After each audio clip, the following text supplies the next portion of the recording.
for all of them. First storyteller has recently come on board. He's recently moved to Texas on the Tejas board, and he jumped in with both feet, and he is our TSA youth director, and he put together a team and a bunch of tellers that have just blown my mind the last 2 days for the kids concert. So he's also been he's been at the National Storytelling Festival. He's also been a teller in residence in Jonesboro, and call him the poetic storyteller. So please let's welcome Oba William King. Hello, thank you, welcome. Hi y'all, so happy that you're here. Why don't we just tell a few stories? I've got my trusty drum, so you know how we start this set. Storytelling time. Storytelling time. Storytelling time. Everyone gather round. Sit in front of your computer. Y'all lean back, just relax. Time to hear a story. So this is an audio check for all my friends who are watching, listening. You've got your earphones on. I want to make sure I'm not busting out no eardrums. I'll tell you a few stories today. Some of my original material, stories that I wrote, published, and I share when I travel cross country. Storytelling time. This drum that you see, just the hand, that's a djembe drum. The original instrument. Plays the rhythm of our heartbeat. We'll get to know the djembe just a little bit more. Just a little while. Storytelling time. I'm gonna tell a story.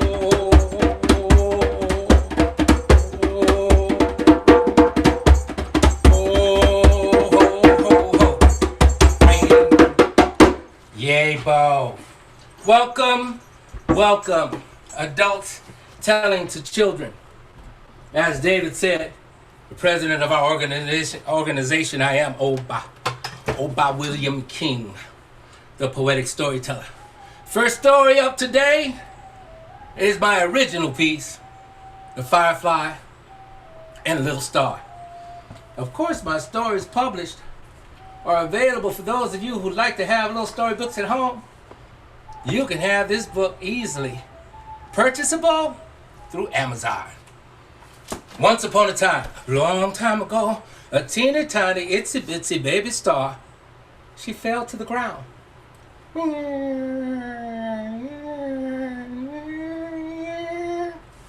Splat.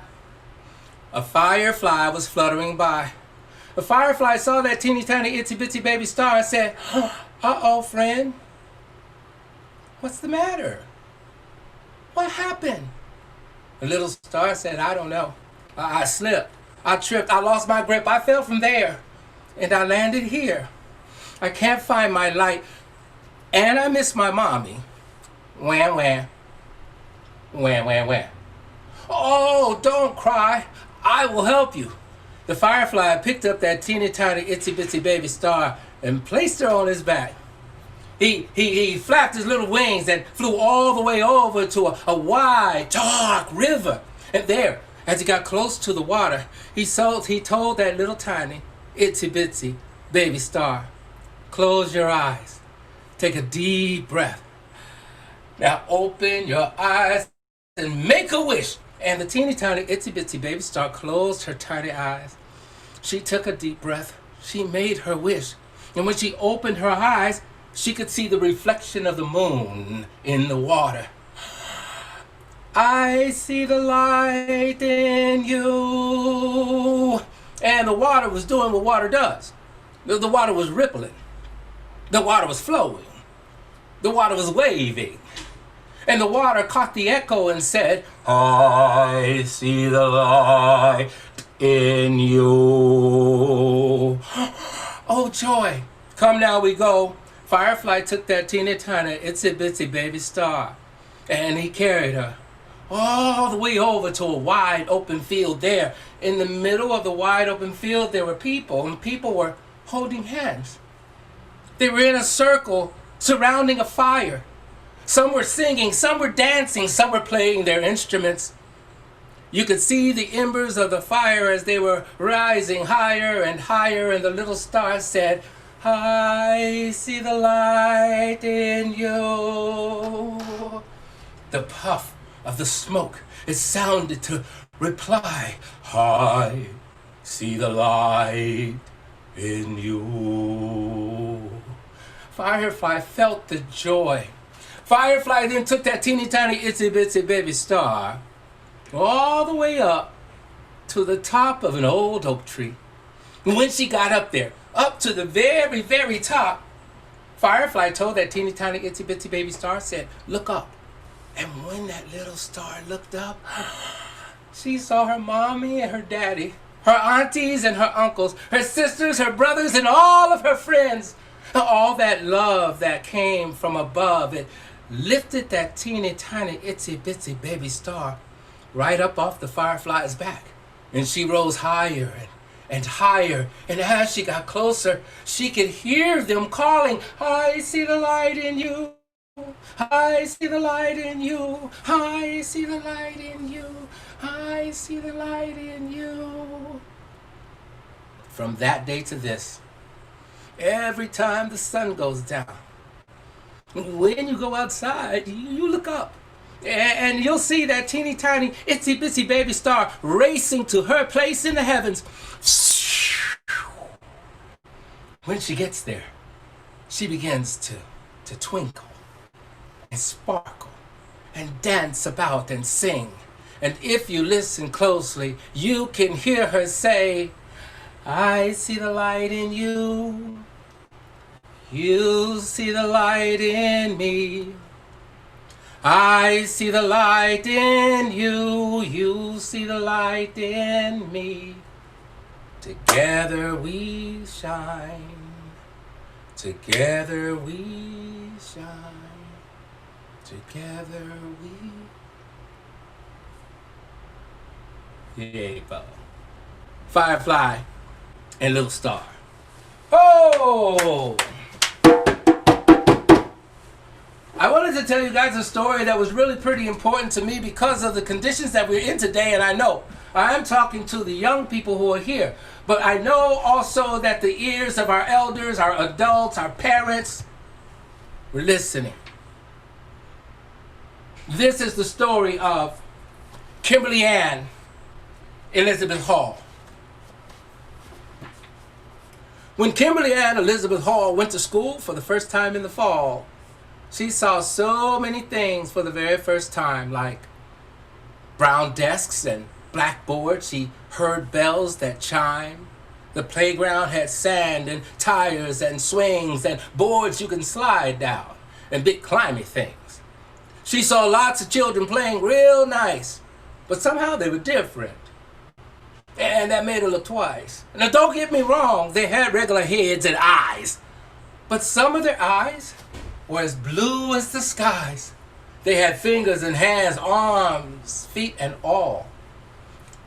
But they're not like me, thought Kimberly Ann Elizabeth Hall. It wasn't their ears, it wasn't their noses, their ankles, their feet, their teeth, their toes. It wasn't because they were fat or thin.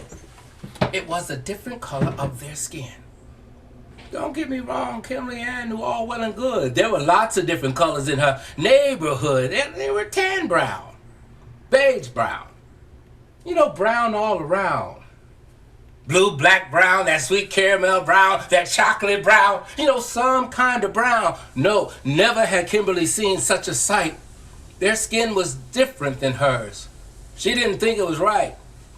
So Kimberly Ann, she asked her father that night, would the kids like me better if my skin were white? They all play with each other. They only play together. Does that mean that having white skin is better? Her daddy said, baby girl, your skin has nothing to do with who you are. It's what's inside of you. Whether you are black, brown, or white, you have a head with brains. You smile when you're happy. You get wet when it rains. You walk on your feet and you ride on your bike. So in lots of ways, lots of children are just alike. Some kids get all A's and that means that they're smarter. It's not because of their skin. It's because they work harder. So maybe those children are staying away because they think you're better than they. Maybe they don't know exactly what to do. So I say, making friends is up to you. Kimberly Ann went to school the next day and she asked her new classmates, "May I please play?" Well, all those children said, yeah, they were glad she came. She taught them all this fun new game. She ran home after school. She said, "Mommy, Daddy, you were right. Lots of us children are just alike. It doesn't matter if we're black, brown, or white." Her mommy was proud. Her daddy said, "Baby girl, how'd you learn this news?" Well, Melissa O'Malley and I, we have the same kind of shoes. It sounds just alike when Judy Ziegler and I sneeze. We all say excuse me and thank you and please. We all count to 10 going 1, 2, 3. We all know our ABCs. None of us likes eating broccoli, spinach, or peas. I'm gonna be a doctor, and so is John Mandy, because we all get sick when we eat too much candy. So who cares if I don't look like Benny or Patty? As long as I'm loved by my mommy and daddy. She gave her mommy a hug and climbed up on her daddy's knee, and then she said with a smile, "It's good to be me." Kimberly Ann learned that day. Now, she wouldn't have it any other way. It doesn't matter if you're black, brown, or white. You just work hard to be smart and treat everyone, all others, treat them right. The rest will be easy. You just wait and see. You can grow up to be whatever you want to be. Kimberly Ann, Elizabeth Hall. A story written by Emma Young, a dear friend of mine from the advertising agency days. She said this is perfect for a poetic storyteller. That's what got me started. Creating stories with rhythm and rhyme. So this is the second book, and I specifically made this book for 3rd grade boys. Oh yeah, it's great for 1st grade, 2nd grade, all children. 4th grade, 5th grade, that's fine too, but 3rd grade boys. You get that feeling of the importance of knowing your responsibility to always try your best. This is the story of Reginald Edward Anthony Davis. See, Reginald Edward Anthony Davis was a young boy. He had the power to help save us, but he refused to use his gift, and the lesson he learned was harsh and swift. Red knew what he was supposed to do, but the kids would laugh at him and call him a tool. Reginald Edward Anthony Davis could read about history that would help save us. Had he kept a book up under his nose, he wouldn't be standing out there on the corner in the middle of the winter, cold and froze. It all started one bright and sunny day when all the kids wanted to run and play, and Red said, "I'll be back after I go read." His friends, they laughed at him, called him a geek. He said, "I have to follow my father's rule." They said, "If you read, you can't be cool." So to please his friends, because his embarrassment rose, Red stopped reading.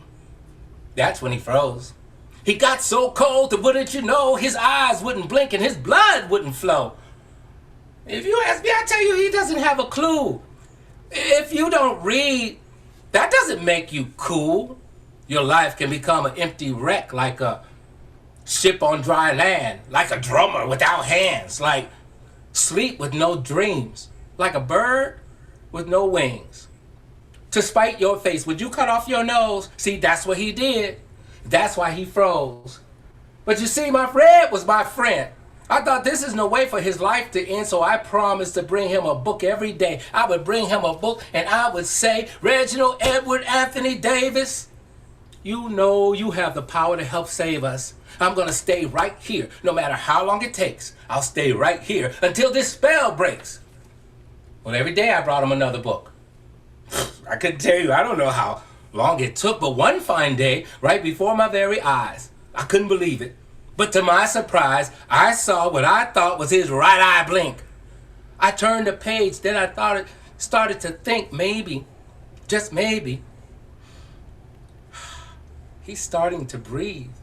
My plan is working. He just needs to read. So I turned the page, and pretty soon his whole body swayed. He moved his hands. He moved his head. I think he began to understand. It's as plain as the nose right here on my face. Part of the deal. For the whole human race, we must use our gifts in every way that we can. And to be cool, you must understand exactly what you are supposed to do. First thing on the list, stay in school. Learn to read, speak, and write, and please do your homework because no one can breathe if they don't have a nose. And you won't have a life if you're standing on the corner outside, cold, so cool, you're froze. Reginald Edward Anthony Davis. I have the joy and pleasure of traveling around the country well before we got into pandemic, but the travel still continues. I get to do shows right here. Right here in my little room, I create these little sets, and I got the little microphone. Microphone shouldn't be in the camera, but it is. What am I doing about that? Nothing. Just keep on telling stories. Tomorrow morning at 10:30 in the morning, I get to tell stories for children who are all the way over there in Illinois. And those of you who would like to listen in, it's an easy thing to do. You just go to Zoom and look for Oba William King. You get to have stories right there at home. So I'm going to close it out with a little rhythm. My final piece is something that I wrote. I use the drum as often as I can to play rhythm. And in this situation, I'm going to tell you all about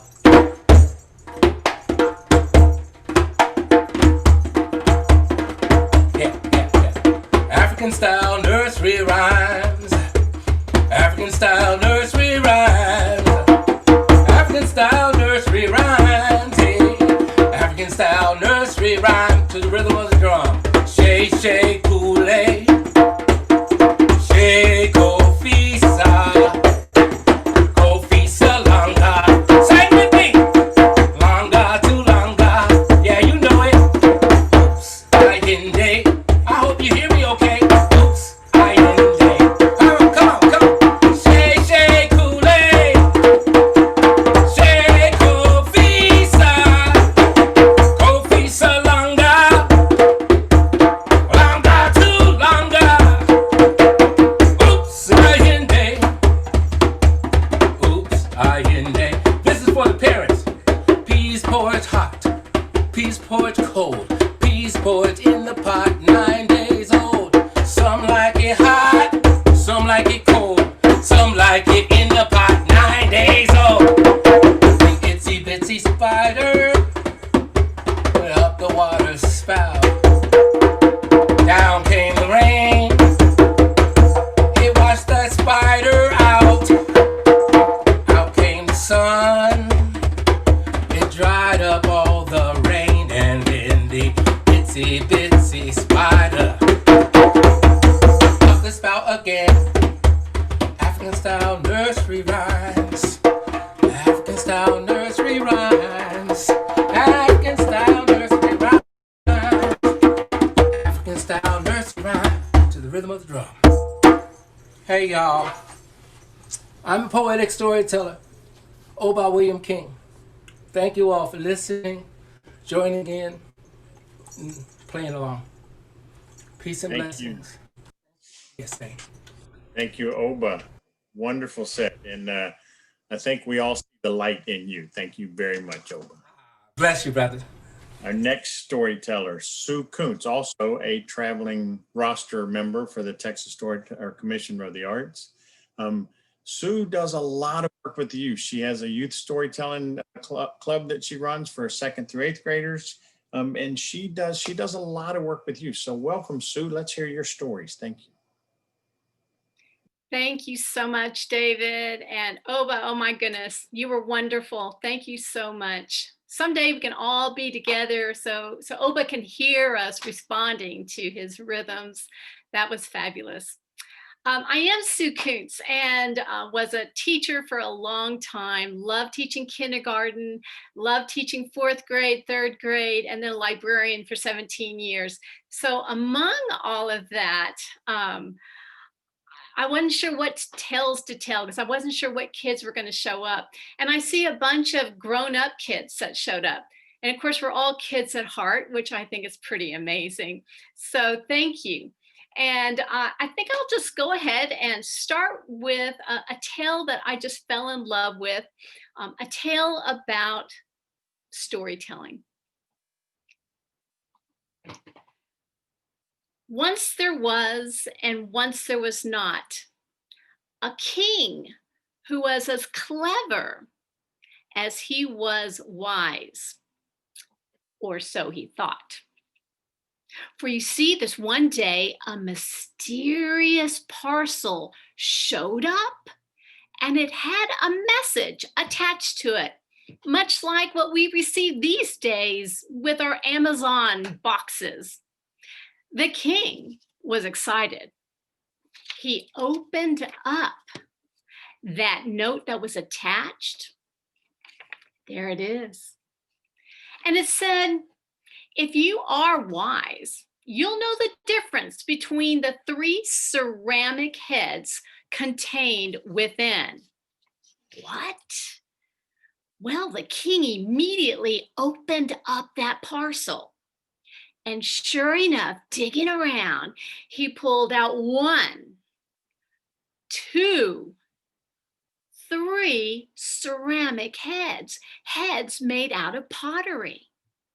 He looked at the first one, he looked at the second one, he looked at the third one. Their eyes looked exactly the same. Their noses looked exactly the same. Their ears were just like all 3 of them, and the chin and the cheekbones and the hair. Everything was identical. He again looked at that note. If you are wise, you'll know the difference between the 3 ceramic heads contained within. I am wise, thought the king. He took one head and he flipped it over, and he took another head and he shook it. He touched the ceramic surfaces of each. He inspected each as closely as he could. He could not find any differences among any of those 3. What am I going to do? I am wise. Well, I know I'm clever. And I have men and women who serve me, and I'm going to call those ministers to me right now. And that's exactly what he did. All of his ministers came to him immediately. And the king explained, talk amongst yourselves and feel free to look at all 3 of these heads and decide what is the difference between any of them.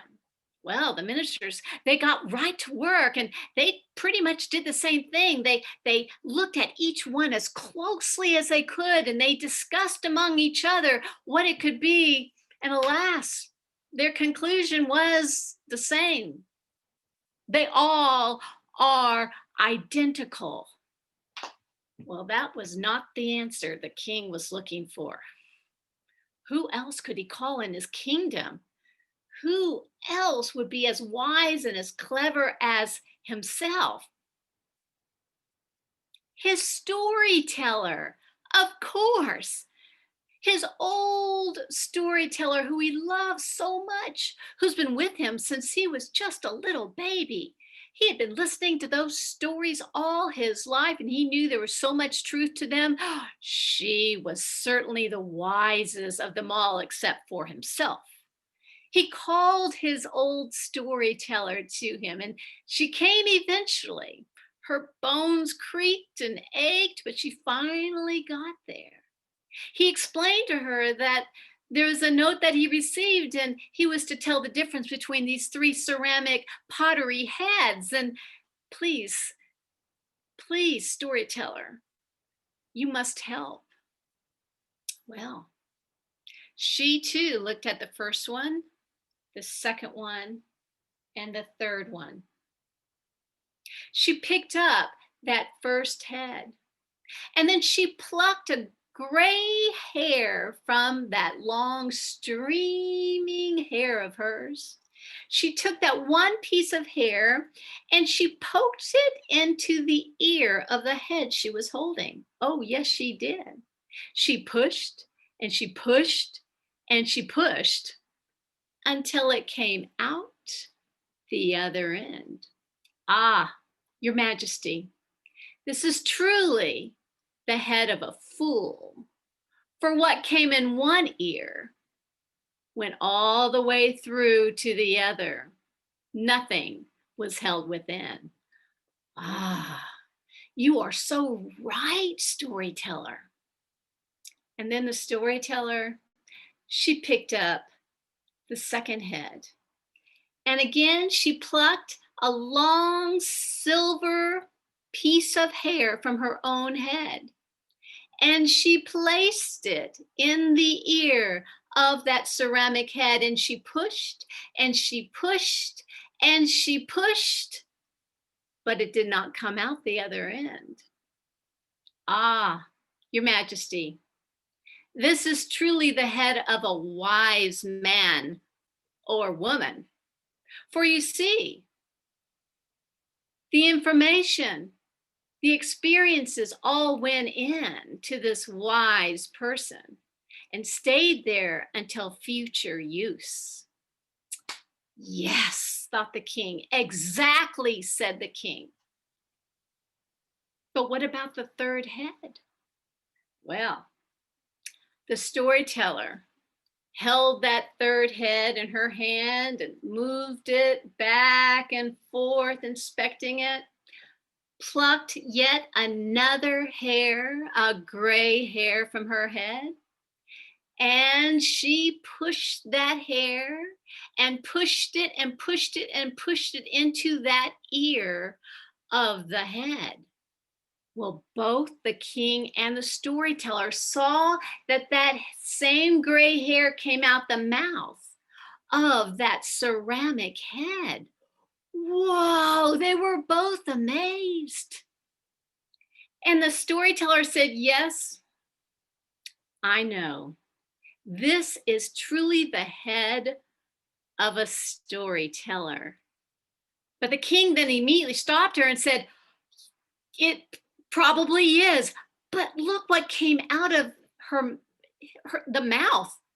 It came in gray, but it came out multiple colors. The colors of the rainbow. Explain that. And the storyteller said, yes. Every storyteller knows how to take the simple gray truth and color it with the magic of stories so that all can listen. And that's the story of the three heads. Thank you very much. I love that story because it does help to explain how important we are as storytellers. All of us, no matter what age we are, have something important to say. And it comes from our heart and it comes from our mind. And when those two come together, that's a story that will always be remembered. And that's what makes us wise and clever. Well, my next story has to do with a story I saw David Titus tell years ago. And I suspect I've changed it enough to where he may not recognize it, but it's a story with string. And it's a simple tale, but it's so wonderful to also tell it with strings so you can see a lot going on, not just hear, but see, and then try to perform it yourself. The name of the story is called The Very Hungry Frog. And let me tell you why. You would be hungry too if you were the frog who had just laid over 1,000 eggs on that lily pad, and she tucked each and every one of those eggs under that lily pad so carefully. She was already in love with each and every one of them, but it took her all day. She didn't eat breakfast, she didn't eat lunch, and she did not eat dinner. She was starving. Now, when I ask kids what you think you would want if you had not had breakfast, lunch, or dinner, I suspect some of the shout outs would be ice cream, chocolate chip cookies, brownies on top of ice cream with flowing hot chocolate and marshmallows and gummy bears. And oh, yes, all of that would always be shouted out. But that hungry frog, that new mama, she don't want any of that. And some of the kids who are very wise and clever would raise their hands high, and I'd call on them and they'd say, flies, of course. We learned that in science, of course.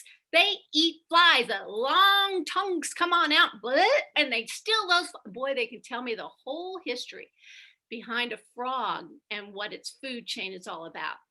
And I go, you know what? They do love flies.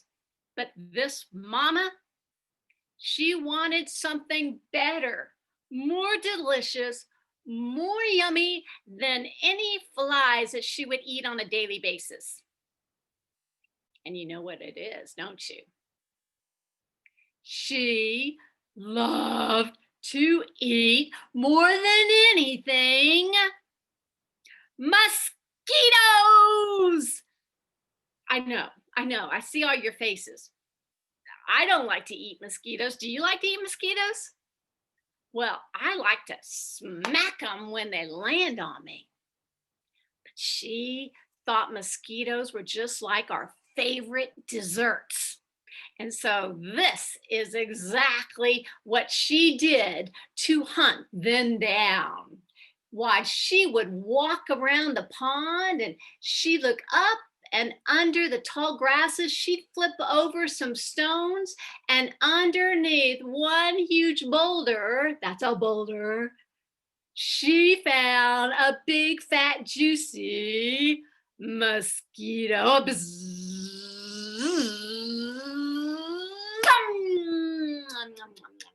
Oh, that was delicious. But one wasn't enough. Not for this new mama. She hopped around the pond. She looked up and under the tall grass. She flipped over some more stones, and underneath another boulder, she found another juicy mosquito. Watch out. Here comes. Oh, that was delicious. But wait a minute. This is a folktale. And as you know, no matter what age, folktales and fairy tales never have just two of anything in it. Not the two little pigs. Not the two billy goats. There's a magical number, as you know, right? Yep, 3. So there she went again. And you know exactly what she did. She would hop around the pond. She would look up and under the tall grass. She'd flip over some stones, and underneath one boulder, she found the fattest, juiciest mosquito ever.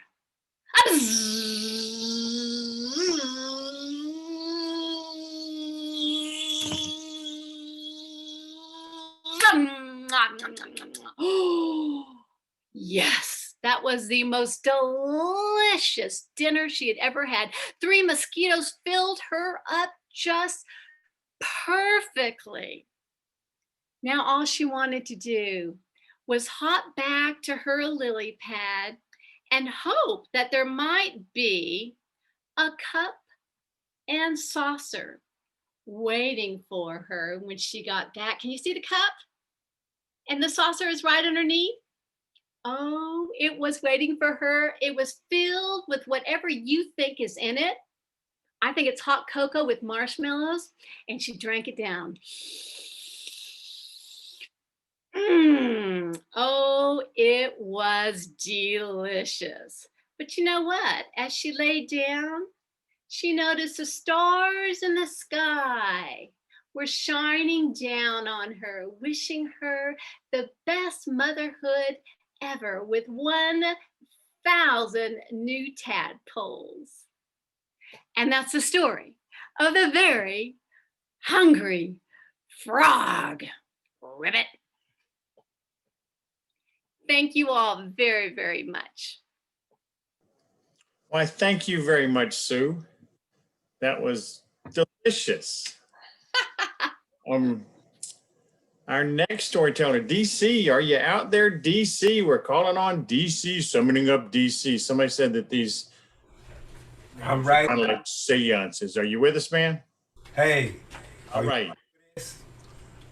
I see you up there. All right, thank you very much. So our final storyteller for this afternoon's Telling to Children concert is my friend DeCee Cornish. It's been a minute since I've seen DeCee. He lives up in Fort Worth, Dallas, Fort Worth area. I'm down near where he used to live. I'm near the 5th Ward here in Houston. DeCee, I was living up there. DeCee came to my school and just wowed our students with some beautiful stories. And I've never gotten to publicly thank you for that, DeCee. He's also part of the Texas traveling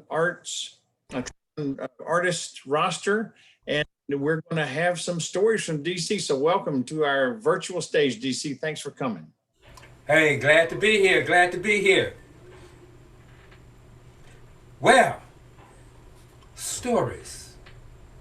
The power of story is oftentimes underestimated. And today I'm going to share with you some stories that we as adults should tell our children. Sometimes we tell stories just to entertain, and this first one is just to entertain, but it also addresses something that the kids, we get on their nerves. Sometimes we get on their nerves because we tell them, hey, look, you gotta go to school. And they be like,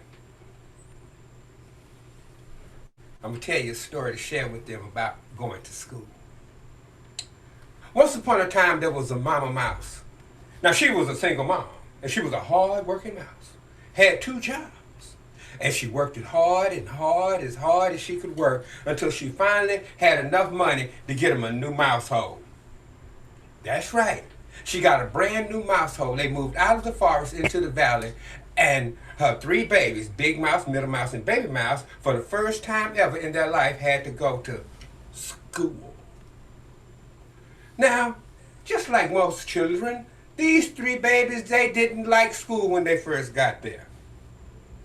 But as time went on, they began to make friends. They met little frog, and little turtle, and little squirrel, and they began to make friends, and behold, they finally began to actually like school. Matter of fact, they was at school when the terrible thing happened.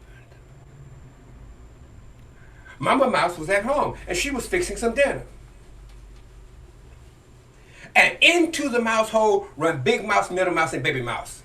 Mama, mama! And she was like, what y'all doing home from school? Mama, mama, they sent us home from school because they said there's a thing called a flood coming. And no sooner than those words were spoken, than the thunder began to roar, the lightning began to flash, and rain came down out of the sky like water being poured out of a bucket.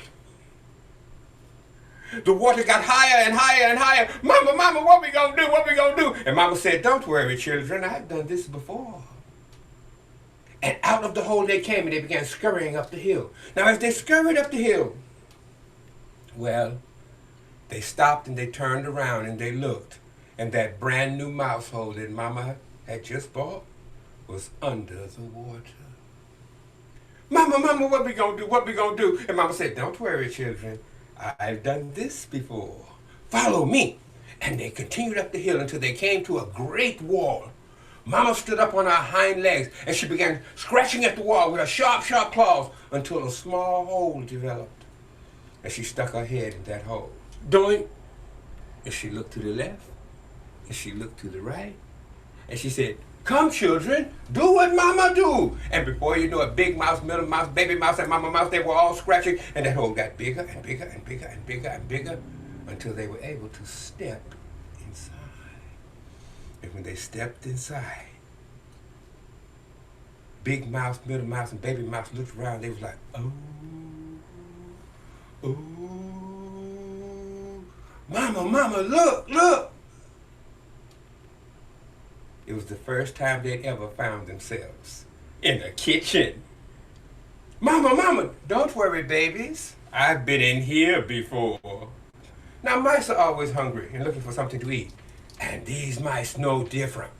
They continue to scurry about the kitchen floor looking for something to eat. And that's when Mama Mouse said, "Look, over there, there's a container. Let's go drink what's in that." And they started running toward the container. They were going to drink what was in it. But then Big Mouth stopped them. "Wait a minute, Mama. We can't drink that." "Why? You see those markings on the container, Mama?" "Yes. Those aren't just any kind of markings, Mama. Those markings are called letters. And letters make words. And I know that word, Mama. That word is poison." "Poison," Mama said. "Oh, my child, you saved us. Where did you learn that?" He stuck out his chest and he said, "School." "Really? What was it called?" "I was reading, Mama."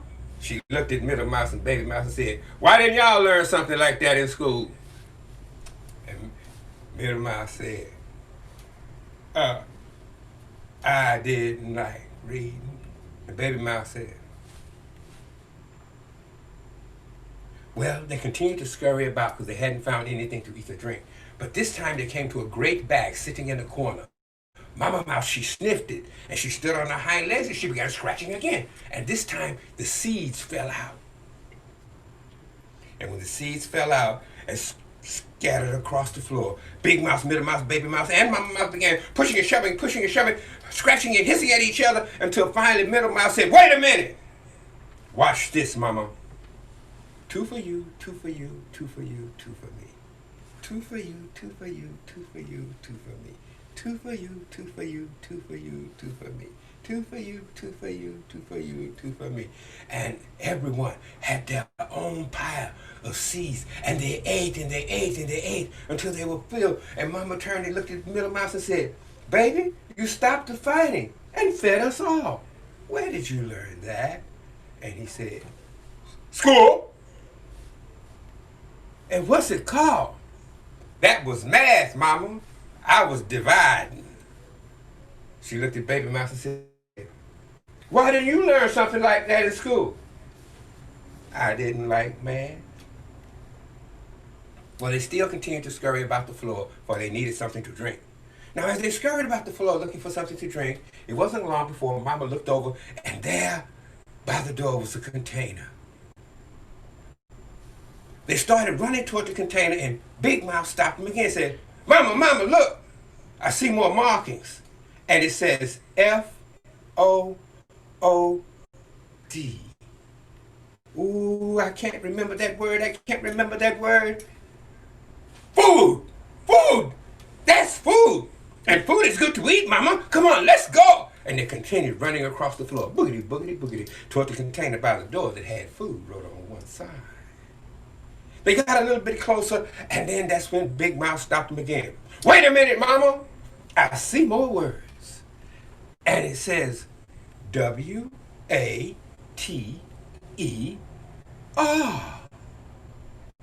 Water! And water's good to drink. Come on, let's go! And they continued running toward the container by the door that had food wrote on one side, water wrote on the other. And they got closer and closer, and just as they were about to eat and drink, Big Mouth stopped them again and said, Wait a minute, Mama, I see more words above the others. And it says C-A-T.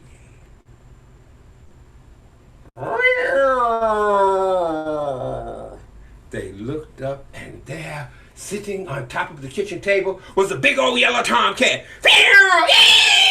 You should have seen them. Boogity, boogity, boogity, man, they took off. They was running. They ran to the right. They ran to the left. That cat right behind them. He was getting closer and closer. He was just about to pounce on him when Baby Mouse turned, looked at him and went. Man, that cat heard that. He jumped straight up in the air, hopped on the table, jumped out the window. Mama Mouse gathered her babies, and they scurried back through that hole, and they didn't stop running until they found a log to hide in the forest. And once they got in that hiding place, Mama turned and she looked at Baby Mouse, and she said, "Baby, you saved us all. Where did you learn that?" School. Really? And what was it called? That was a foreign language. Well, that's what you tell the kids. Let them know that school is more than, it's not punishment. It's not a place you go to sit with your lip poked out. It's where you go to find what you like, meet new people, and grow.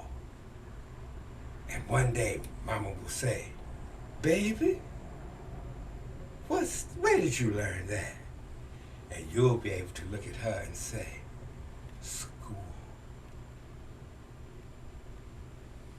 So, oftentimes when we're working with our children, we don't realize that sometimes they are children, but they must learn certain things.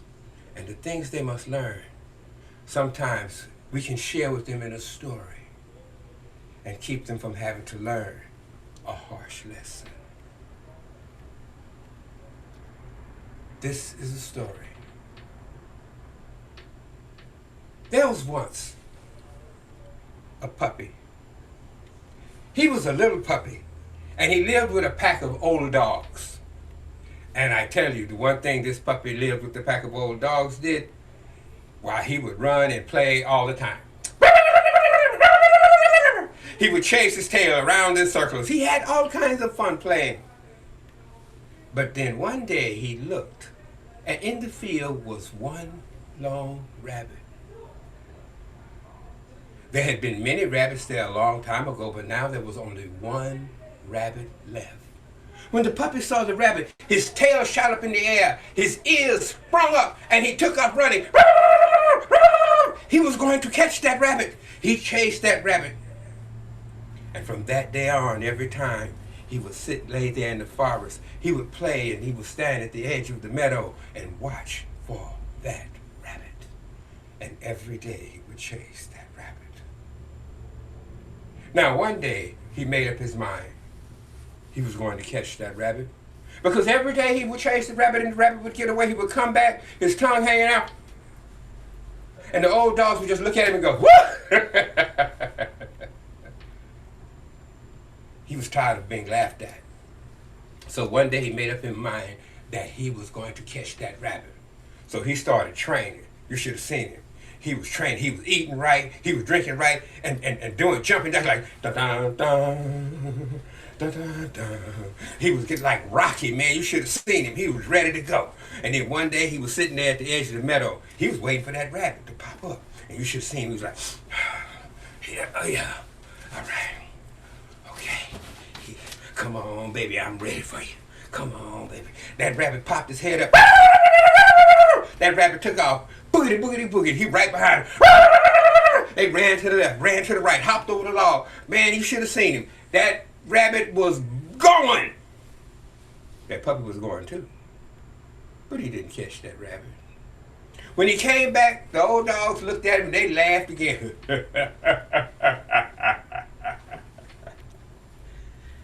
But this time the little puppy was so angry, he snapped at the old dogs. "Stop laughing! Stop laughing! Why are you laughing at me?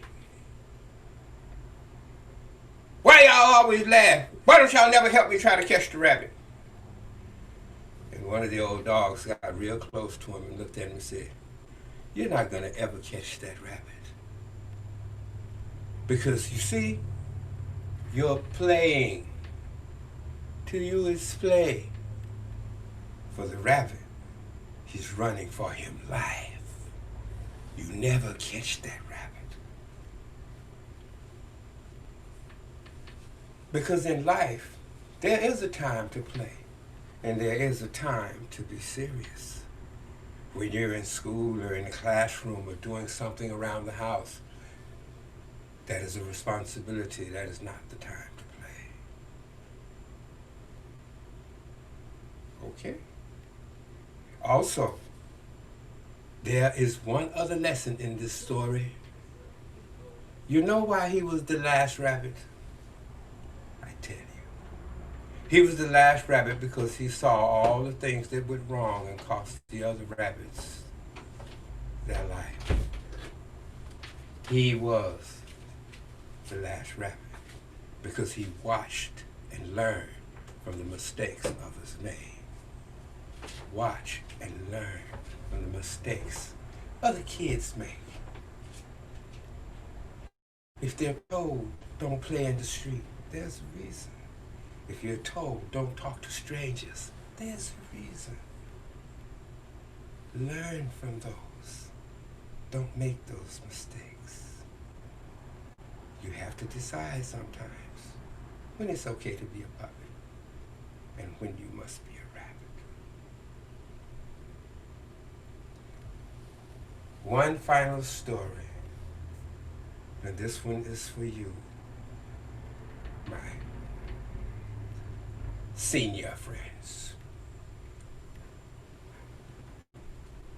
It was geography class, and the teacher was asking about geography. She had been teaching geography and showing beautiful pictures on the screen and in books.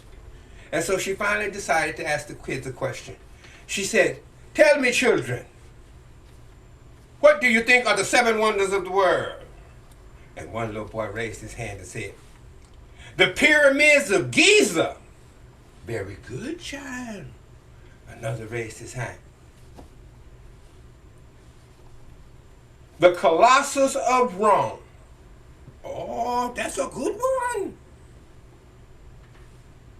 "Hoover Dam." "The Eiffel Tower." "The Great Wall of China." Those are all wonderful. "The Empire State Building." You are all doing better each time. Is there anyone? And she looked at this one little fellow. He was sitting there, and he had a funny look on his face. And she says, "Do you have anything you would add to our list, child, before we choose the 7? And he says, "I know all 7. And she said, "Really? Share with us your 7 wonders of the world." And he said, "The 7 wonders of the world are to see, to hear, to eat, to drink, to laugh, and to love." Those are the 7 wonders of the world, teacher. Sometimes the greatest wisdom comes from the mouth of babes. We see the 7 wonders in things we build and achieve, when we should look at our children and realize that we, as parents and adults, are truly the keepers of the 7 wonders of the world. Thank you. I'm DeCee Cornish. Thank you, DeCee. What a wonderful set of stories from William King, Sue Kuentz, and DeCee Cornish. I don't know if we can get them back on the screen. I don't know if we can do that. But while we're trying to do that, there's a whole bunch of folks that have been involved in this. And we're trying to find a way to squeeze some of those moments in. And we have a moment or two here.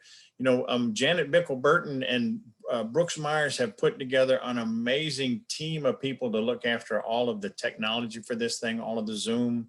Without those folks, this would have not happened. So thank you, Janet Bickle-Burton and Brooks Myers. The youth committee, oh my gracious, Oba and Tony and Mary Ann, you all, Oba William King, Tony Simmons and Mary Ann Blue, y'all put together an amazing team of folks. And Sue. Pardon? And Sue, and Sue, and Sue, and Sue, and Sue, and Sue, and Sue. Thank you, Oba. We've had a whole team of co-hosts, Dean Keith, Kim Lehman, Shane Larango, Michael Ginn, Brooke Pelafont, Heidi Estrada, David Brook. Now, David Brook was also a teller, and he's stepped up to be part of our team. I think he's doing some work later on this afternoon. He was one of our youth tellers.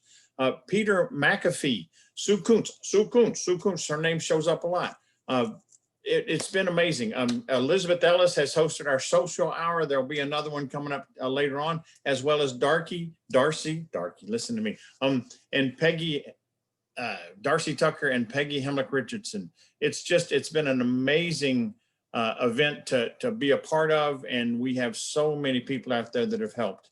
And again, today's tellers, the what do we call this? The touring artist, the Texas Commission for the Arts touring artist concert with Oba William King. Thank you, Oba. Sue Kuentz, thank you, Sue, and DeCee Cornish. Let's give them magic hands and thank them all for their time and their effort and their work today. Thank you, guys.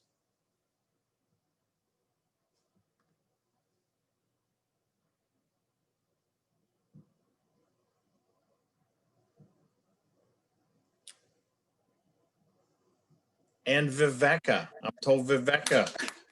Yes. Yay! Sorry, David, but thank you. Thank you, everybody. No, it's so hard to try to list people because I always miss somebody. So my humble apology. I know there's other folks I've missed that have been. Bless you, man. Bless you. Thank you all so much.